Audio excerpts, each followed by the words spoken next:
Léo, eu queria te perguntar, qual foi o maior obstáculo que você encontrou aí para virar empresária, né? Empreendedora? Meu maior obstáculo foi mesmo essa coisa de sair da minha zona de conforto.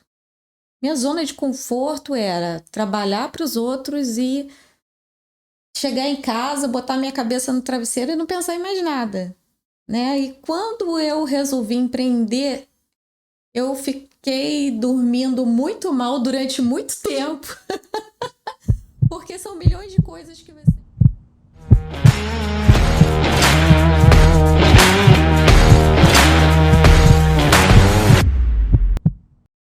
Olá, sou Leonardo Alves e estamos aqui mais uma vez com o nosso Rehab CardioCast. Hoje eu trouxe a minha amiga Fernanda Esteves, fisioterapeuta e empreendedora na área de fisioterapia cardiovascular. Tudo bem, Fernanda? Tudo jóia, Léo. Fala um pouquinho para mim como é que é a sua formação, o que você já fez dentro da fisioterapia, como é que foi esse caminho que você vem trilhando aí? Eu sou formada há quase 19 anos, né? E formei numa faculdade em Volta Redonda. E desde então que eu me formei, eu venho buscando o mercado, né? Principalmente no início era bem a fisioterapia hospitalar, né? De terapia intensiva adulto. E desde que eu me formei, eu trabalhei aí durante 12 anos na terapia intensiva adulto, né? E então eu tive alguns contratempos, alguns problemas de saúde, e eu tive que interromper isso. Então eu vi sem chão. Toda a minha dedicação, todo aquele tempo que eu havia investido, cursos e atualizações e pós-graduação e até mesmo o título de especialista em terapia intensiva adulto. E eu fiquei meio perdida, sem chão, e fiquei buscando durante muito tempo o que eu ia fazer e para onde é que eu ia, né? E aí eu comecei a ver sobre a reabilitação cardiopulmonar, e na época que eu me formei, há 19 anos atrás quase, isso não era muito falado. Eu lembro que na época de faculdade, a gente tinha uma disciplina de cardio, era muito curta, geralmente misturada. Até hoje é assim, eu vejo, eu recebo alguns acadêmicos e eles falam, eu tenho cardio misturado com pneumo, às vezes cardio misturado com traumato, então ficou uma disciplina muito restrita.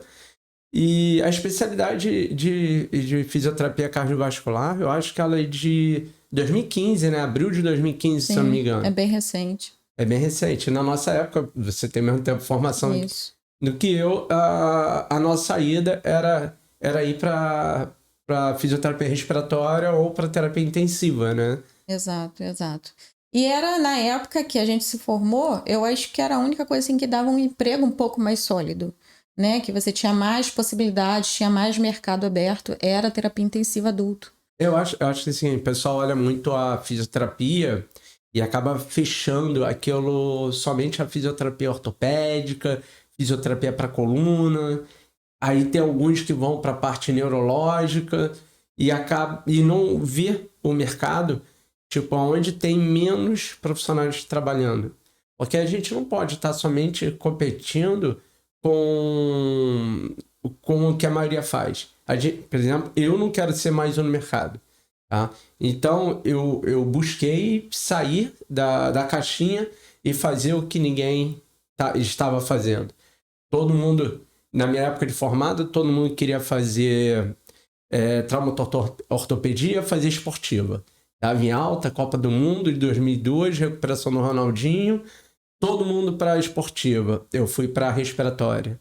Agora com Covid, todo mundo em respiratória, eu já estava na cardiovascular.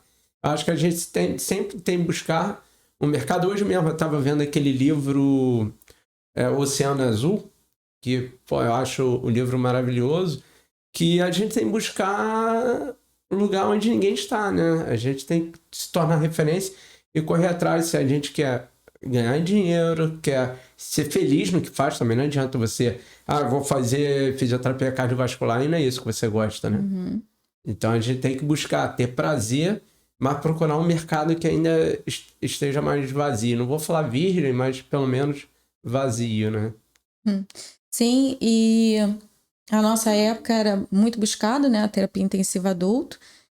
E foi a área que eu me especializei e sou apaixonada até hoje. Se falasse assim, Fernanda, olha, tem oportunidade de você voltar? Acho que não voltaria 100%. Talvez um serviço de coordenação, mas dar plantão novamente, eu acho que não. Eu acho que o tempo vai te trazendo essa maturidade de você tentar avaliar custo-benefício, saúde e tempo livre também, que você precisa coordenar isso na sua vida, né? Eu acho que também é a remuneração, né? A remuneração, com Voltar para certeza. fazer plantão com a formação que eu tenho, tudo que eu investi na minha Exatamente. profissão, para ganhar igual um recém-formado, Exatamente. não vale, né?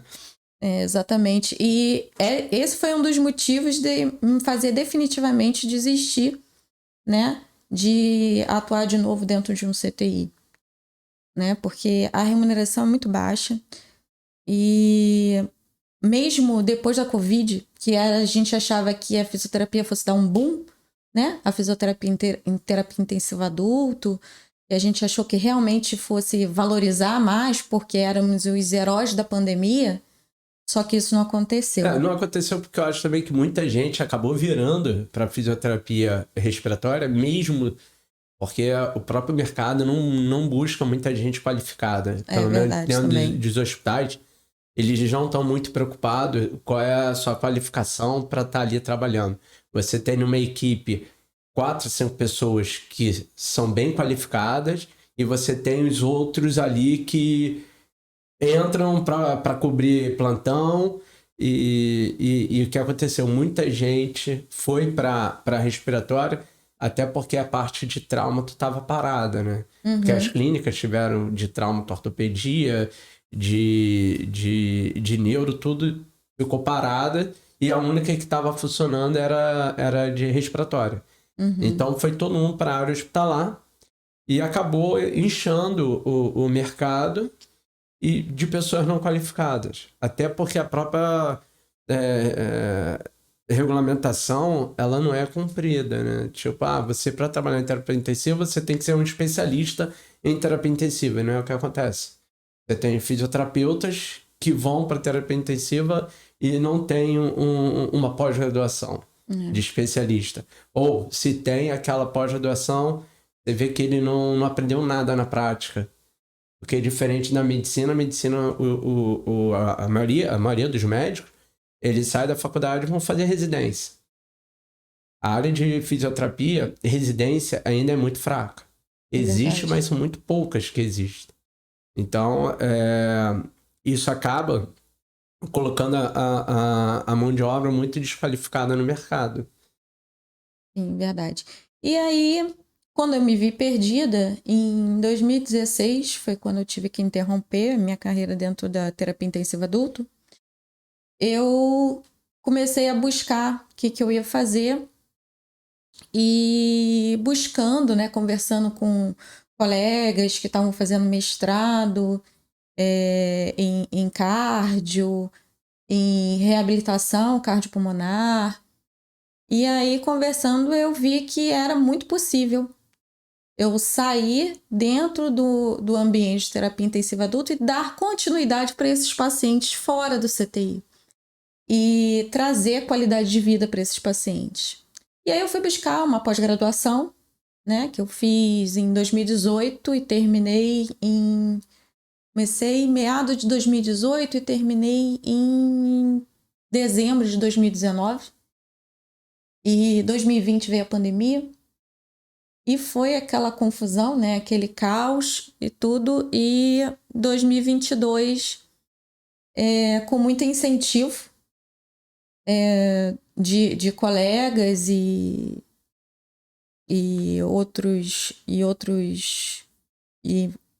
marido e família, a gente resolveu correr atrás para abrir o meu serviço de fisioterapia cardiovascular. Você falou que fez pós em cardio. Isso. A sua pós foi voltada somente para a área ambulatorial? Foi para fisioterapia cardiointensiva? Como é que foi isso? A pós-graduação, ela teve um pouco mais, eu acho que voltado aí para a fase 1 da reabilitação, mais para a parte intra-hospitalar. Eu acho que isso também é uma grande falha no Brasil ainda, né? E quando a gente fala de fisioterapia cardiovascular, é muito voltada somente para a fase 1, que é a fase intra-hospitalar, que o paciente está naquela fase aguda, Sim, que sim. a gente vai trabalhar mais para diminuir os danos do que ganhar. propriamente a gente conseguir reabilitar e ganhar. Sim. Isso a gente vai acabar fazendo fora do hospital.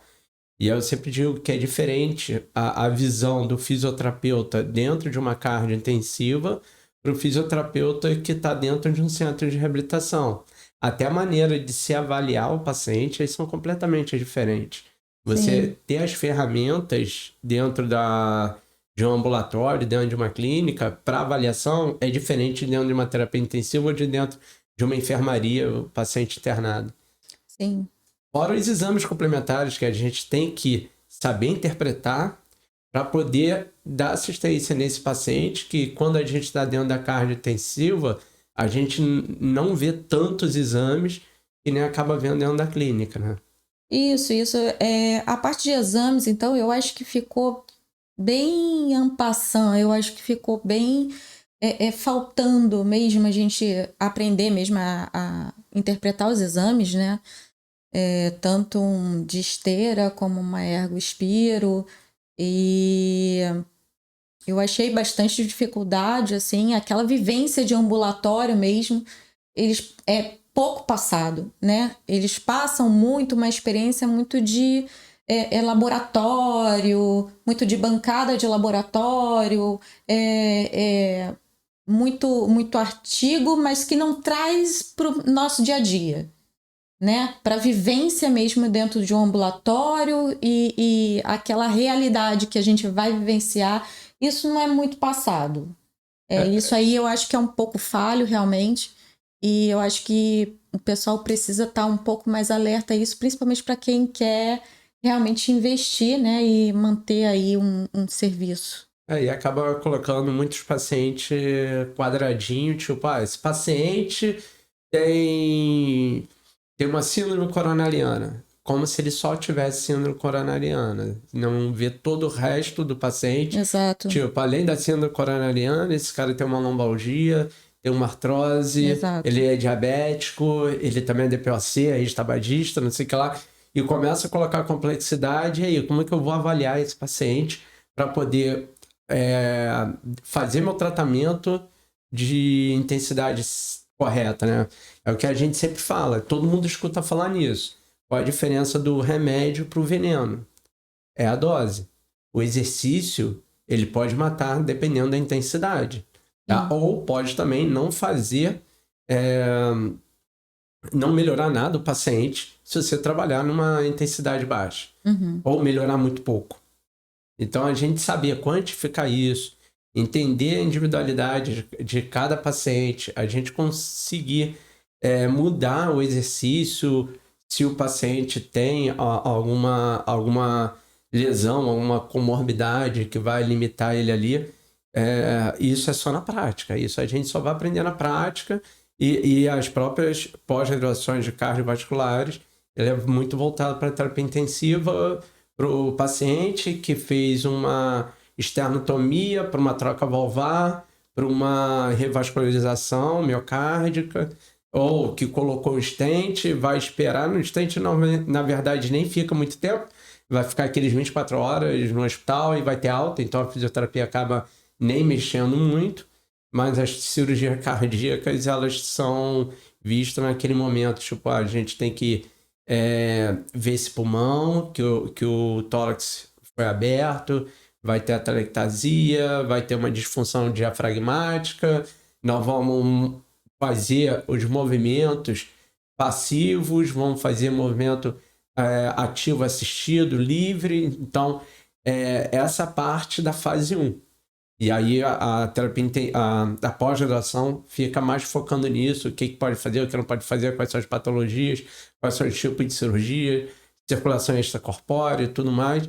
Mas quando vem pro ambulatório, para reabilitação é totalmente diferente.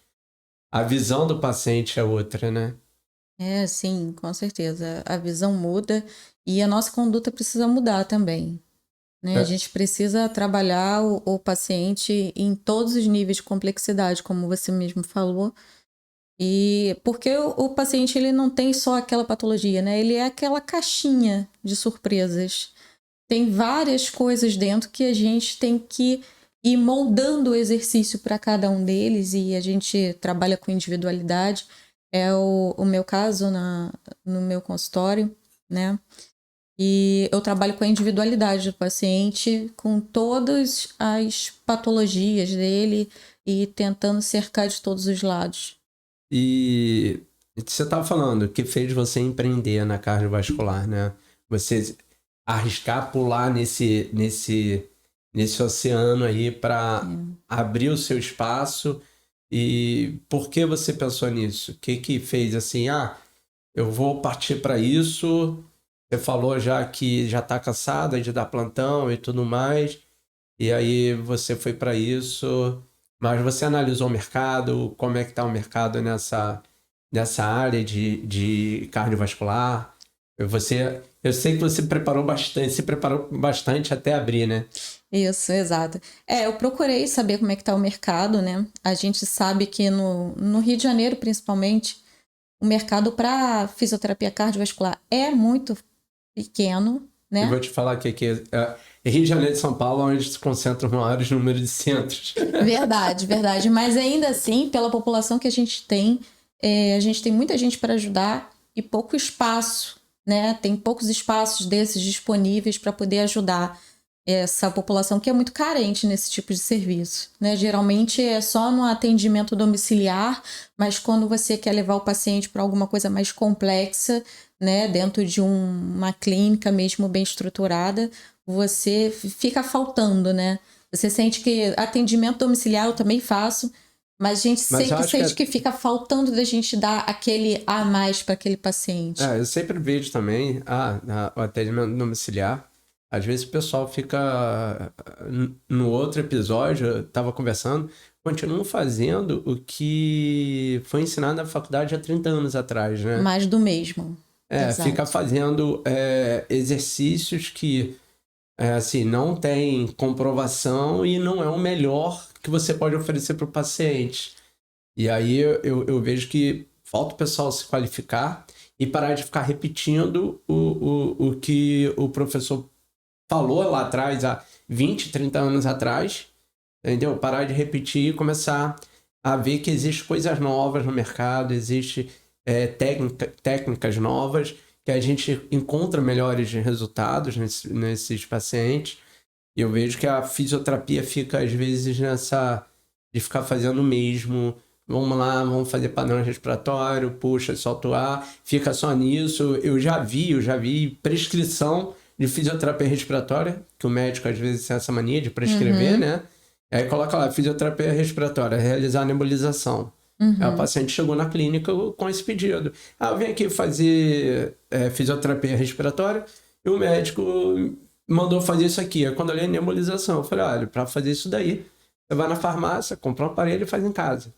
Aqui na clínica a gente não faz isso.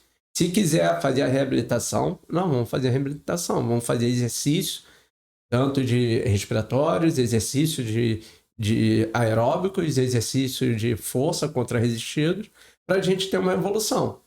Agora, ficar fazendo nebulização, ficar fazendo somente padrões, eu acho que o caminho é esse. Isso daí se fazia na década de 80 e 90, né? Sim, sim. Como você tinha perguntado, eu me preparei sim para entrar de cabeça nesse mercado.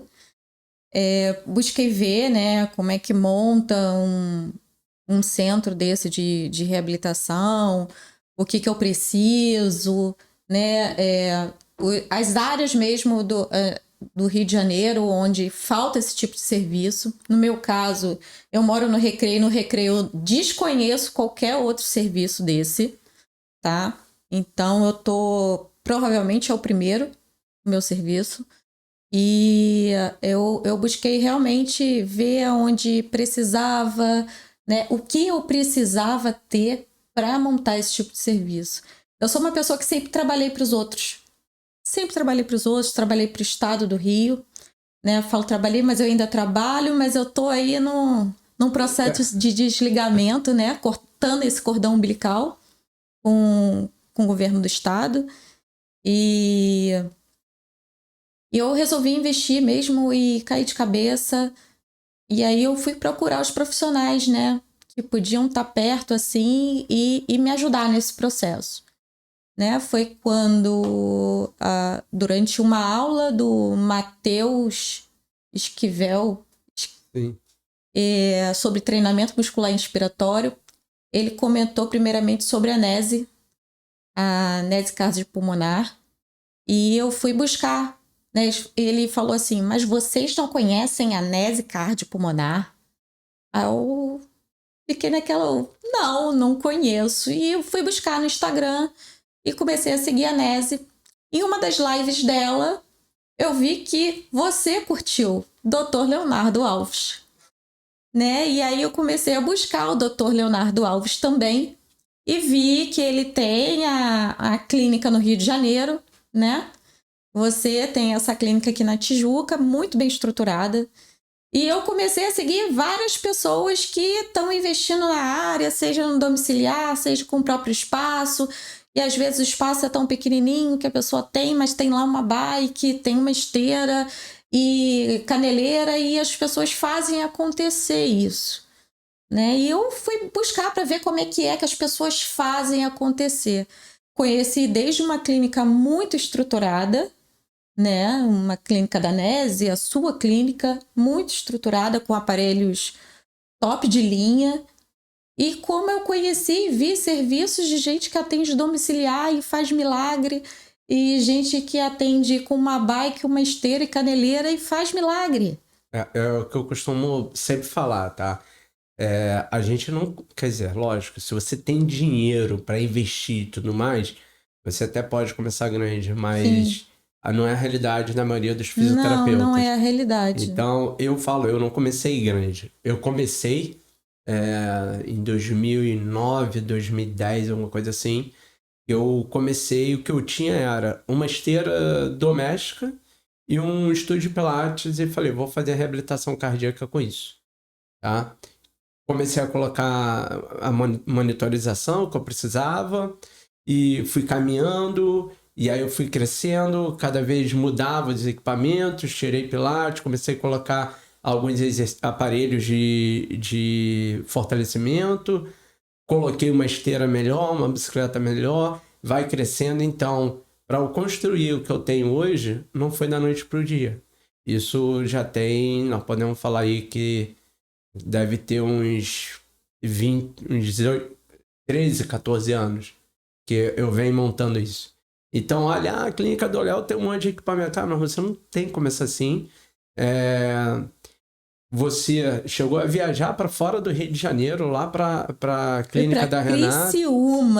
Foi para Criciúma, conhecer a clínica da Renata, ver a realidade dela lá. Você ficou aqui um tempo com a gente também, vendo como funcionava aqui. E aí você construiu o seu dentro da tua realidade e dentro do que você espera oferecer para o paciente. Só para o pessoal ter uma noção, um estudo que saiu em 2020 mostrava que as clínicas de reabilitação cardíaca não conseguem atender nem 2% da população que necessita desse serviço no Brasil, tá? Lógico, no Rio de Janeiro a gente tem um pouco mais de clínicas, São Paulo um pouquinho mais, mas no resto do Brasil temos bem menos. Então, são 98% da população que necessita desse serviço e não tem atendimento. Então, quem pensa em empreender, quem pensa em entrar no mercado, o mercado ainda tá virgem, ainda tá para colher bons frutos. É aquela velha história, né? Quem chega primeiro na fonte bebe água mais limpa. Tá? Então, se a gente for pensar assim, a cabeça dos médicos estão mudando também. Hoje em dia se fala muito no tratamento não farmacológico, que entra esse tratamento de reabilitação. Quando a gente fala de reabilitação cardiovascular, de fisioterapia cardiovascular, a gente entra também com a área metabólica. Então, a gente também reabilita paciente com síndromes metabólicas, pacientes oncológicos, pacientes cardiovasculares e acaba, dependendo da sua especialidade, do seu conhecimento, pegando também a reabilitação pulmonar. Então, o fisioterapeuta ele está habilitado para atuar nessas áreas. Sim, no meu caso, eu estou entrando na respiratória também, né? É uma área que eu gosto bastante também. Mas hoje a gente tem que... Eu acho que dá para a gente abranger vários tipos de pacientes com esse tratamento da reabilitação cardiovascular e respiratória. Outro dia mesmo eu tinha um paciente renal no consultório, mais que ele tinha insuficiência cardíaca, mais que ele era diabético, mais que ele tinha polineuropatia diabética. Então é um conjunto, né? Às vezes não adianta a gente só saber só de uma área. Esse paciente a gente não vê na pós. Esse paciente não tem na pós. Não. Esse paciente não tem na pós, né? Então era um paciente bem complexo que estava lá comigo. Mas a gente conseguiu bastante ganho com ele mesmo em tão pouco tempo, porque ele achava que ele tinha que voltar a trabalhar, infelizmente. E aí ele disse que não tinha tempo viável para se cuidar. Eu já peguei o que a gente faz também, pré-habilitação, né? A pré-habilitação é maravilhosa, os resultados são incríveis. Eu já peguei paciente que... conta de câncer de intestino, ia fazer uma cirurgia, tinha um condicionamento físico baixo, então um VO2 baixo, uma força inspiratória baixa, e precisava operar, mas não sabia que dia ia operar porque tinha que esperar a autorização do plano. Eu falei, cara, não importa qual dia que vai operar, vamos começar a fazer a pré-habilitação para cirurgia. Se a sua cirurgia for semana que vem, deu para fazer 3 sessões, beleza, pelo menos você fez 3 sessões. Essa paciente, ela conseguiu fazer 9 sessões antes da cirurgia. Lógico, uma cirurgia de câncer, não vamos atrasar a cirurgia. Sim. Tipo, só vai fazer a cirurgia depois que tiver com condições clínica melhor. Não, ela tem que operar. Então, ela fez 9 sessões. Eu mostrei o gráfico de evolução dela, ela estava bem melhor. Ela foi para fazer uma cirurgia por vídeo, fez a cirurgia por vídeo, foi entubada, foi para o CTI, a cirurgia complicou, teve que abrir a barriga, fazer outra cirurgia, sendo que a paciente era DPOC também, ela fez outra, saiu otimamente da cirurgia. Passou por 2 cirurgias, diferença de 3 dias entre uma e outra, e conseguiu sair.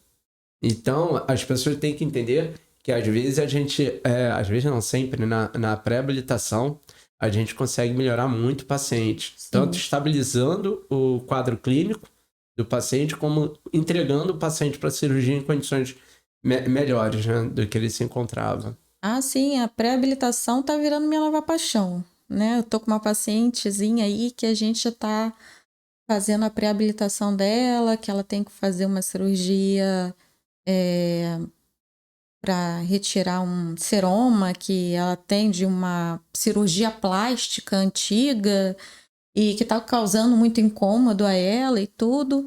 Só que força muscular nenhuma, tabagista, né? Então a gente está fazendo a pré-habilitação dela para ela poder, como é uma cirurgia eletiva, então a gente não tem tanta pressa assim. E ela precisa ganhar muito mais para ela poder ir para essa cirurgia, já que, além de tudo, tem uma plástica anterior e uma biomecânica ventilatória alterada. E a gente está trabalhando essa biomecânica dela, né? Que eu tenho outra formação, tenho uma formação em RTA também. E junto com fortalecimento muscular, enfim. Falando nisso, até lembrei, alguns casos aqui já passaram na clínica, fazer pneumectomia, tanto parcial como total. Às vezes, pneumectomia é tirar ou o pulmão todo ou fazer uma lobectomia, que seria tirar o lobo do pulmão. E os pacientes chegam na clínica muito debilitados para fazer pré-habilitação. A gente consegue melhorar, e que muitas das vezes ele vem aqui na clínica para fazer a ergospirometria, para poder fazer a avaliação para a cirurgia. E aí vê que tá ruim para a cirurgia, faz a pré-habilitação, sai maravilhosamente bem da cirurgia, já sai da cirurgia um pouco depois da recuperação da própria cirurgia, já inicia a reabilitação. Aí o paciente, em pouco tempo, volta a ter vida normal, volta a trabalhar, mesmo tendo tirado um pulmão inteiro, e consegue ter uma vida normal. Então a gente consegue mudar a vida desses pacientes, e são serviços que até pouco tempo não eram conhecidos, e a gente sabe que isso dá um resultado absurdo para o paciente. E mesmo assim, hoje são muitos poucos lugares que trabalham com isso. E a pré-habilitação, para mim, lógico, a gente também não vai só pré-habilitar e largar o paciente. Depois que ele sai da cirurgia, a gente pede para voltar, para a gente reavaliar, ver quanto que ele perdeu na cirurgia e depois a gente reabilita ele de novo. E aí é aquela velha história, a gente só pode avaliar, comparar o que a gente mede. E aí a gente tem que ter ferramentas adequadas para conseguir medir essa evolução do paciente. Tanto de melhora, quanto que ele piorou e quanto a gente melhorou de novo. Verdade, verdade. Eu acho que falta muito para fisioterapia também a gente divulgar um pouco mais esse tipo de trabalho da pré-habilitação. Poucas equipes cirúrgicas conhecem esse tipo de trabalho, né? Equipes de cirurgia plástica, então, eu acho que desconhece bem esse tipo de trabalho, porque a gente pode estar favorecendo a paciente deles e avaliando esse grau de funcionalidade desses pacientes para eles entrarem e saírem andando do hospital e não correr o risco de sair de cadeira de roda. Porque dentro de uma cirurgia dessa, o grau de inflamação é muito alto e a perda de reserva desse paciente é muito alta. Sim. Então, não só as cirurgias de abdômen, cirurgia oncológica, cirurgia pulmonar, cardíaca, mas também as outras cirurgias que a princípio parecem mais simples, mas que têm um grau de inflamação muito alto e que traz muito, muito prejuízo para esse paciente no pós-operatório. Né? Ajudar a diminuir a dor, como o paciente vai fazer, como é que ele vai deixar de fazer no pós-operatório, o que ele pode fazer, como é que ele vai sair desse pós-operatório, porque eles acham que simplesmente, não, é tranquilo, é uma cirurgia plástica, não, uma cirurgia pequena, mas a inflamação é muito alta. Não existe cirurgia sem risco, né? Não existe, verdade. Toda cirurgia tem risco. Um risco um pouco menor, mas tem risco. E se você puder se preparar, eu tenho uma falta de sorte e aconteceu logo comigo. Pô, mas você está preparado. Então você está ali na cirurgia, se der qualquer complicação, você está mais preparado que se não tivesse feito nada. Então a gente orientar e conseguir melhorar as condições clínicas, lógico, tem algumas pessoas, eu já sou atleta, já pratico e tudo, ele já tem uma vida mais saudável, ele vai ter um risco menor na cirurgia. Mas a gente sabe que os pacientes obesos, pacientes sedentários, tabagistas, eles têm uma condição, um risco aumentado para qualquer tipo de intercorrência, né? Qualquer tipo de intercorrência, ele vai ter o risco aumentado. Então, se a gente puder pegar esses pacientes, que a maior parte da população, e o Brasil está ficando cada vez mais sedentários, e a população cada vez mais obesa, a gente vê que o mercado está aumentando cada vez mais. Sim. Isso é um problema, né?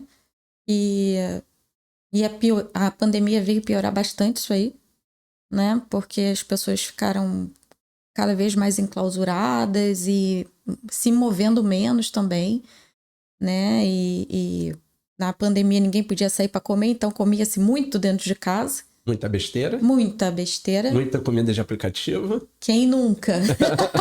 Como cresceu os aplicativos, aumentaram. Exatamente. Como o iFood cresceu. Nunca vi o iFood crescer tanto como foi na pandemia. E isso trouxe aí bastante complicação, né? Não só da parte física, como da parte mental também, de saúde mental. O que a reabilitação, trazendo movimentos de volta para esses pacientes, melhora bastante. Sim, né?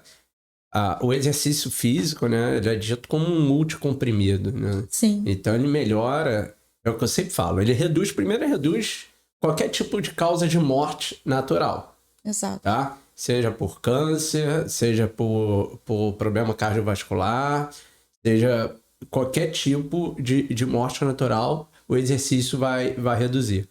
Se você não tem nenhuma patologia, nenhuma doença, vá para academia, procura um educador físico para fazer o seu exercício. Se você já tem alguma comorbidade e precisa fazer em algum ambiente que seja monitorizado e com profissionais adequados, procura um fisioterapeuta especialista nisso, porque muitas pessoas chegam para mim e falam: eu tô com problema na minha TM, você pode vir, já que você é fisioterapeuta? Não, me desculpa, isso daí é um especialista que vai tratar disso. Você não vai pedir pro ortopedista tratar do teu coração. Sim, claro. Então, você tem que saber que existem dentro da fisioterapia especialistas. Então, não é qualquer fisioterapeuta que vai fazer isso, tá? E você tem que procurar o fisioterapeuta que está qualificado para isso. Sim, sim. E, assim, é importante também a gente falar que é importante a fisioterapia se unir, né? Sim. De todas as áreas e recomendar aos outros colegas. Não existe competição, né? Eu acho que existem alianças e parcerias que podem ser feitas, né? Com colegas seja da reabilitação cardio de bairros diferentes, de cidades diferentes, seja com colegas de outras áreas da ortopedia, e um recomendar o outro, e cada um ficar dentro do seu quadrado e fazendo a sua parte. Aqui na clínica, né, o que eu coloquei? Primeiro, eu tenho que ser especializado. No começo, eu ainda dividia, eu colocava alguma coisa de ortopedia, depois eu cortei. Não, se é para fazer cardiovascular, vou abraçar e fazer somente cardiovascular, no máximo fazer uma respiratória também. Tá? E tirei. E tenho os colegas em voltas, um especialista em neuro, outro especialista em RPG, outro especialista em ortopedia, que eu mando o paciente para eles. Eu não concentro aqui na minha clínica. Eu divido. O motivo de eu montar esse podcast aqui também foi para justamente divulgar mais o nosso trabalho e trazer profissionais gabaritados para vir aqui conversar. Tá? Eu vou convidar a Renata Ness, quando ela estiver aqui no Rio de Janeiro, dar uma passadinha aqui. Vou falar com o Cacau também para dar uma passadinha aqui e se ele estiver pelo Rio, para a gente bater um papo, porque é isso daí que faz a profissão crescer. Sim, não é chegar, não, ele trabalha na mesma área do que eu, ele é concorrente. Não é concorrente, não até é concorrente. Porque o mercado é grande demais. Eu falei, 98% não são atendidos.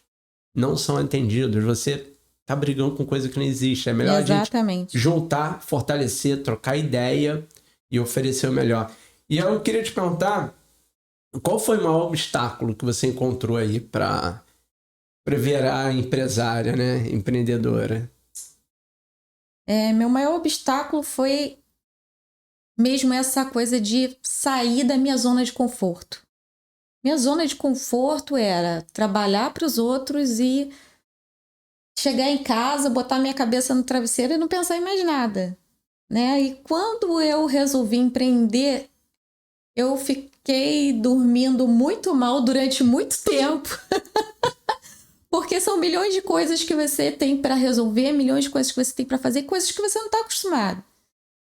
E você já sabia como fazer isso? Como empreender? Como abrir uma empresa? Não, eu não fazia como fazer ideia. uma gestão? Não fazia ideia.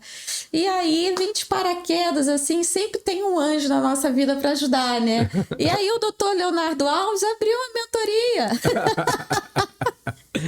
Ele que fala tanto de gestão e empreender, e são várias tabelas e planilhas, e me ensinou muita coisa, né? Eu aprendi muita coisa com você, né? Ainda tô aprendendo. Porque... eu aprendo todo dia. A gente aprende todo dia. E eu poder colocar isso mesmo no papel e tentar direcionar tudo na minha vida naquele papel e nas planilhas, porque senão isso sai de controle de uma tal forma, né, que a gente corre um risco muito grande aí de não dar certo. Foi um dos motivos de eu ter saído do estado, porque eu não estava conseguindo dar conta, porque uma empresa te consome muito tempo, né, e você precisa estar disponível para a tua empresa. Você precisa fazer da sua empresa o seu melhor trabalho. O pessoal acha que você abrir um consultório, abrir uma clínica, é você comprar um monte de equipamentos, colocar ali dentro, compra os melhores equipamentos que tem, compra ali dentro, abre a porta, que o cliente vai bater ali na tua porta. Não vai bater, não vai bater. Você tem que investir no marketing. Eu tô entrando agora, investindo no marketing agora. Já tô com um contador, né, por conta da empresa. Então são vários passos, né, que a gente precisa dar e saber os momentos de cada passo, tentar não fazer tudo ao mesmo tempo para você não surtar, porque surta, porque é um monte de coisa que vai aparecendo, é um monte de problema que vai aparecendo. Então, enquanto você está construindo o espaço, você vai se organizando financeiramente e depois, mais para frente, você investe no marketing, porque não dá para investir ao mesmo tempo que você ainda está construindo, porque você não tem ideia ainda. Você só consegue se enxergar, né, dentro para poder fazer a propaganda, né, poder fazer o seu marketing depois que está pronto e depois que você se vê lá dentro. É emocionante. E você se preparar, né? Eu lembro quando a gente se conheceu, e aí vem, cadê o seu plano de negócio? Você fez um plano de negócio? Oi? Então, são coisas que, infelizmente, nós não aprendemos na nossa formação. Isso, não aprende. Como empreender. Como a gente... Assim, eu posso falar isso porque eu já quebrei 5 vezes. Eu já falei 5 vezes, entendeu? Para poder hoje ter o que eu tenho, eu fali algumas vezes. Tá? Por quê? Justamente porque eu não sabia que eu precisava ter uma estrutura para não quebrar. Uma estrutura de planejamento, tá? Então, a importância de você planejar o teu negócio, você saber o seu mercado. Eu lembro quando você estava procurando a sala, eu fui te ajudar a achar o ponto melhor para você. Eu falei, olha, desse lado não é bom, não sei se você lembra, do outro lado vai ser melhor. Tudo isso você tem que ver, você tem que ficar analisando para poder... encontrar um ponto certo e errar menos. Porque errar a gente vai errar. Mas pelo menos erra menos. E erra diferente do que eu já errei, né? Se eu posso te ajudar, então vou fazer você errar com coisas que eu não errei. E também, coisas que se você errar, eu vou aprender também contigo. Porque depois viramos amigos. E aí agora um ajuda o outro. Verdade. Para trabalhar. Não, e mais importante é as pessoas saberem que elas vão errar. Bom. Mais cedo ou mais tarde. Mas que você errar não é o fim do mundo.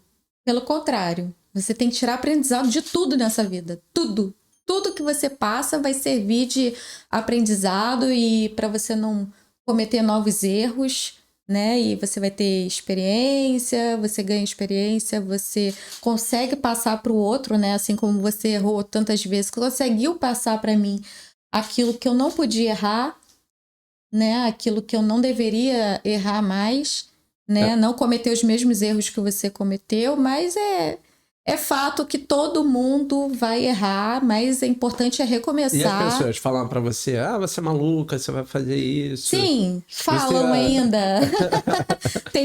Tem uma semana que eu pedi as contas, né, do estado, e eu tô cumprindo aviso prévio. Ontem eu fiz o demissional e as pessoas, nossa, mas você vai fazer isso? E veio crítica de todos os lados. Eu falei, gente, a minha empresa tem que ser o meu primeiro emprego. Tem que ser a minha vida. Porque se não for, eu vou ficar me dividindo e não vou conseguir dar tudo de mim para ela, né? E eu preciso dar tudo de mim para que ela dê certo. Eu vou fazer dar certo, né? Sim. Mas para isso eu tenho que ter disponibilidade. Eu preciso estar disponível para receber esses pacientes, para cuidar da minha empresa, porque não é só um consultório. Você não sai de casa e chega lá só para atender e tá tudo bem.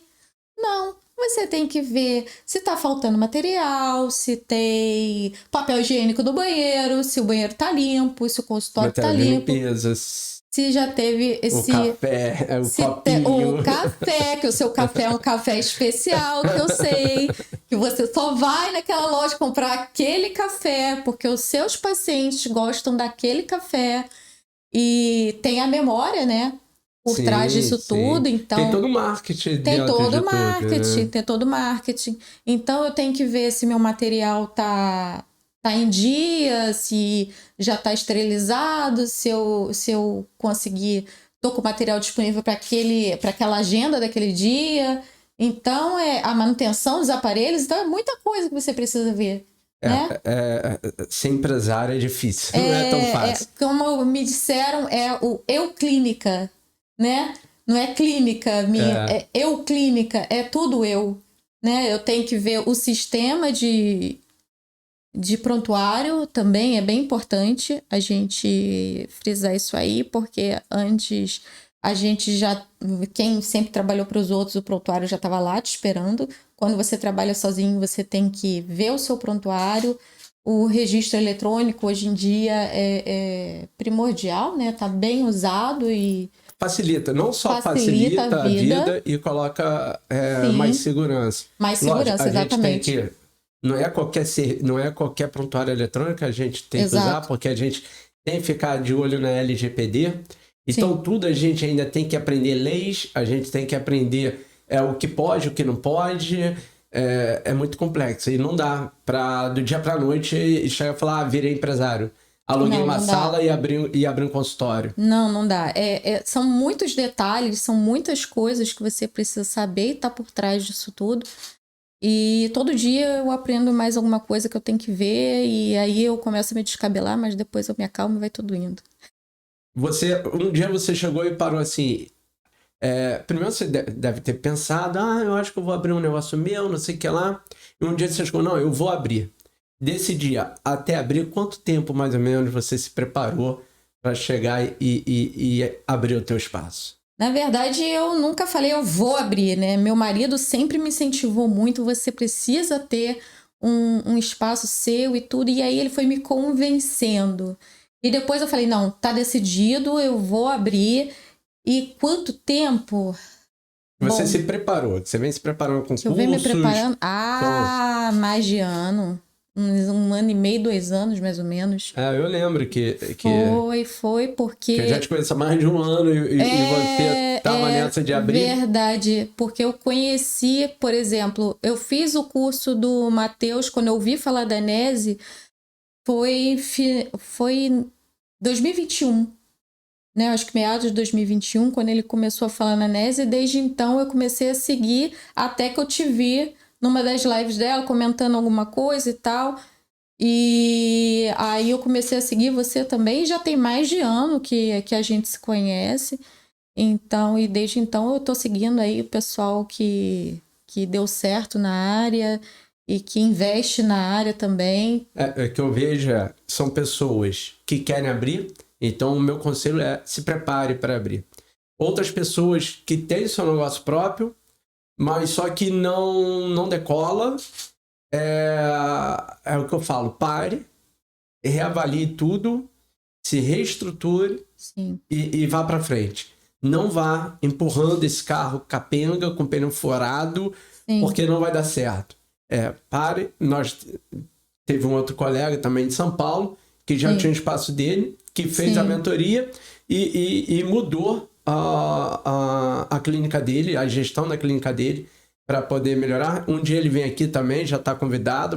Que legal. O João Paulo já está convidado também para conversar um pouquinho do serviço de fisioterapia cardiovascular em São Paulo, tá? Então, É isso, obstáculos vão ter a vida inteira, o tempo todo, mas a gente tem que estar preparado. Eu lembro que eu falei para você lá, se tá com medo, vai com medo mesmo, mas se prepara.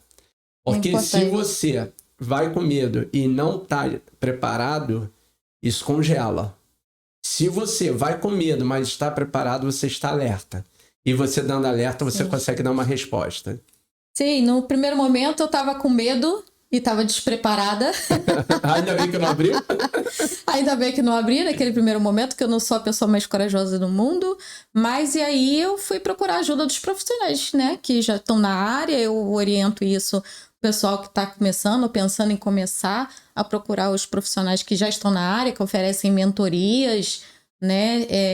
Mentorias de carreira, não só da parte teórica, né? Não só da parte técnica, mas também dessa parte de marketing, da parte financeira, né? Como é que eles começaram, como é que foi, se pegou algum tipo de investimento, né? Se fez algum empréstimo, financiamento, como é que foi que nasceu, se você já tem o capital, se você vai investir, se você vai ter sócio, né? E ver o que você vai, da onde que você vai começar. É muito importante, assim, a gente procurar se espelhar, né? E ter aí referências de profissionais, principalmente que deram certo, outros com umas histórias que não deram certo durante 5 vezes, mas que hoje em dia dão muito certo, outros que começaram muito pequenininhos, só com uma esteira usada e uma bike, que é uma das histórias também da Renata. Isso. Né? Ela conta isso nos cursos dela, mas que foram crescendo gradativamente e aprendendo coisas e agregando conhecimento, né? Que é importante a gente não parar, a gente não vai parar de estudar nunca e não só focar na nossa área, né, técnica, mas focar aí na parte também de divulgação, de marketing, de imagem, né? E o que eu vejo também que é muito difícil, às vezes, para o fisioterapeuta, é você delegar. Tá? Delegar a função. Delegar a função e até delegar a função que é o que você faz. Por exemplo, hoje na clínica, eu tenho fisioterapeutas trabalhando para mim, atuando ali. E eu chegar e falar, não vou deixar ninguém atuar porque não vai fazer da maneira que eu faço. Lógico que não vai fazer, mas você está coordenando, está supervisionando, você tem outras coisas para fazer para crescer. Eu preciso ter uma secretária, não sou eu que tenho que ficar atendendo o telefone. Eu preciso de alguém de contabilidade, eu preciso de alguém de administração, porque você vai crescendo e se você não consegue se desligar e colocar a função na mão de outras pessoas, você não consegue crescer. E aí depois, quando você começa a colocar, que você vê, cara, por que eu não fiz isso antes? Entendeu? Mas não tá... pode ter erros. Cara, pode ter erro até você fazendo. Sim. Então, eu vejo muitos profissionais, tipo, não vou colocar outro profissional trabalhando aqui porque ele não faz da minha forma. Lógico que não vai fazer, ainda bem que não. Mas de repente se completa. Você tá ali para coordenar aquilo, para colocar para funcionar sem dar problema. Essa é a sua função. E você, como líder, você tem que saber conduzir isso. Porque senão vai ficar só você produzindo, só você trabalhando, aí você vai virar escravo da tua empresa. Sim. E aí, em vez de você ser um empresário, você é um escravo que tem que ficar trabalhando, cuidando de tudo, sem ter hora para lazer. É verdade, é verdade. Então, aos poucos, a gente tem, quando for crescendo, vai começar a colocar, saber precificar. Sim. Quanto que eu vou cobrar? Não adianta você cobrar no teu serviço o mesmo preço do que eu cobro aqui. Por quê? Os custos são diferentes. Eu preciso entender o meu custo para poder precificar. Na hora que eu coloco, na hora que você está atendendo como fisioterapeuta, você tem que colocar o teu custo como fisioterapeuta. E depois colocar, você pagando um fisioterapeuta ali, já está embutido aquele valor, você já sabe que o teu lucro vai estar garantido. Então, ganhar dinheiro não é crime. Crime é ganhar dinheiro de maneira errada, tá? Sim. Então, a gente, da área de saúde, a gente pode ganhar dinheiro sim. E é o que eu costumo dizer. É a melhor profissão do mundo. Eu ganho dinheiro ajudando o outro. Eu ganho dinheiro salvando vidas, tá? Então, não é crime eu ganhar dinheiro salvando vidas, tá? E eu vou colocar outras pessoas trabalhando, vou abrir outra filial, vou crescer com o intuito de oferecer mais serviço para a população e ganhar dinheiro também. Isso não é crime. Sim, com certeza. O profissional de saúde tem dificuldade de falar e ganhar dinheiro. Tem muita dificuldade. O profissional de saúde acha que... E as pessoas também tratam como um serviço de caridade, né? Como, na verdade, aquilo ali é o seu ganha-pão, né? É com aquilo ali que você vai se vestir, é aquilo ali que você vai ter o seu lazer, é com aquilo ali que você vai pagar seu plano de saúde. Então, você tem que ter retorno daquilo, né? Então, assim, as pessoas sempre acham que você... vamos tentar fazer uma caridade aqui, outra ali. Não é isso, né? Não é ficar fazendo caridade por aí, ganhando pouco, cobrando pouquinho. Não, você tem que cobrar o que é o seu valor. O que é valor para você, né? E colocar ali tudo aquilo que você investiu. Você investiu seu tempo, você investiu seu dinheiro, você viajou, você foi para longe, você buscou conhecimento, você passou horas estudando. Então, é saber que não é caridade e ficar, vou cobrar barato porque a população não paga. Se você não colocar o seu valor no seu trabalho, ninguém mais vai botar. Eu não trabalho para plano de saúde. Eu não aconselho ninguém a trabalhar para plano de saúde. Eu ajudo as pessoas a sobreviverem sem plano de saúde, porque, sinceramente, eu fiz os cálculos de quanto um plano de saúde paga para fisioterapia e vi se eu colocar plano de saúde na minha clínica, eu vou estar pagando para trabalhar.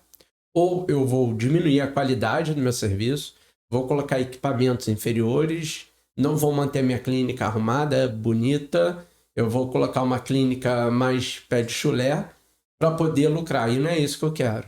Exatamente. Eu quero oferecer um bom serviço, isso tem um preço e a população paga. Sim.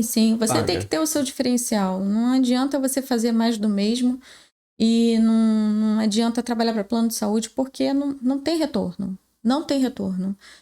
O investimento é muito alto, né? Não só nos equipamentos, como eu já falei, mas é um investimento de vida mesmo, né? Porque você tem muito desprendimento seu, né?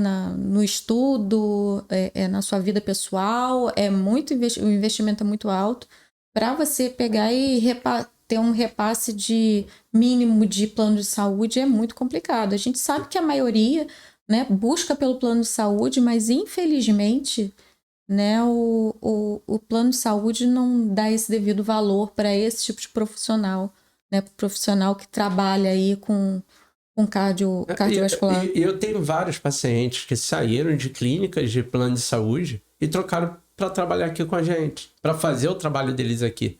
Sim. Porque confia mais, tem um resultado, a gente entrega resultados para ele. Tá? E acaba recuperando. Lembra que a gente está falando de vidas, né? Sim. Você está falando da tua vida. Então, não é gastar, é um investimento que você está fazendo para poder viver mais e melhor. Sim, com certeza. Entendeu?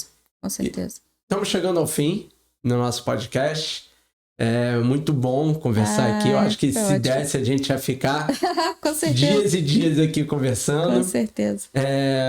Queria que você desse uma mensagem para o pessoal que está querendo empreender, que está querendo mudar a vida, fazer transição profissional também. Queria que você mandasse uma mensagem para essas pessoas.